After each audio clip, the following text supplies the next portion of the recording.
Good morning, everyone, and welcome to Local4's 4 Things You Need to Know to start off your day. Today is Wednesday, August 13th.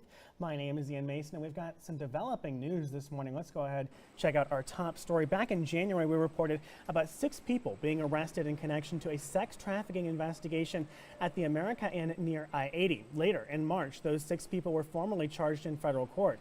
Now, more action being taken in that case, with law enforcement conducting raids outside multiple Omaha motels. According to federal officials, 5 people were taken into custody Tuesday as a part of Operation Summer Heat. All of them own, operate, or manage hotels in the Omaha area. This video that you're watching now is from law enforcement activity outside one of those motels.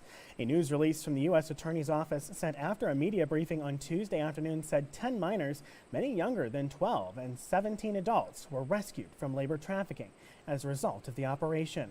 Now, according to court documents in January, police learned about the possible trafficking at the America Inn happening.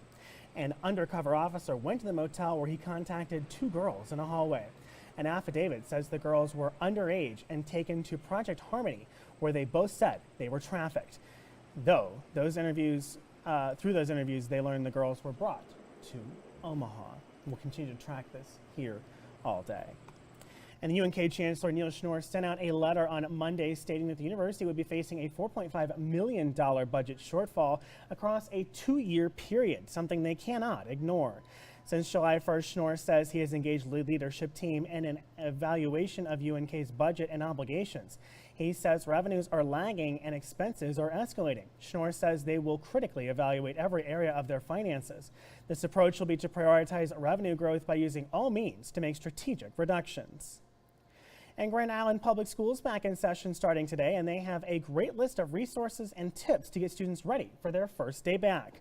Grand Island Public Schools recommends establishing a morning routine as a family, which starts with establishing a consistent bedtime, wake-up time, and breakfast routine that you can establish during the school year.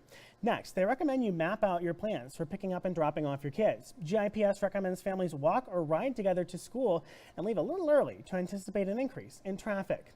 And one last tip they have is to remind your kids what their teachers and staff are excited to see them, which should help your kids come to school with a positive momentum.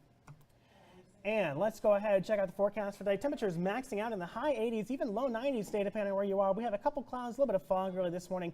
That's going to burn off relatively quickly. We're going to see a little bit of humidity today, but we are going to see this wind coming up from the south, decent breeze. That's going to help blow out a little bit of that moisture, so we probably won't see too much fog over the next few days. Slight chance of rain tonight. I'm not expecting that to be here in central Nebraska. I think that's more northern Nebraska if we see anything. Breezy conditions continuing into Sunday, so be prepared for that. Temperatures up in the 90s, 93 tomorrow, Friday 96, and Saturday 96 as well. Then we cool down to 93 on Sunday as a cold front pushes through. We do have a slight chance of some thunderstorms Saturday night and Sunday night as a cold front pushes through. So that's going to be something we keep track of here, just because those probably aren't going to be severe. It's a relatively weak cold front. Notice there's only 3-degree difference, but it's still something that could trigger a couple of thunderstorms. So we're going to keep watch over that because we do still have plenty of moisture in our atmosphere.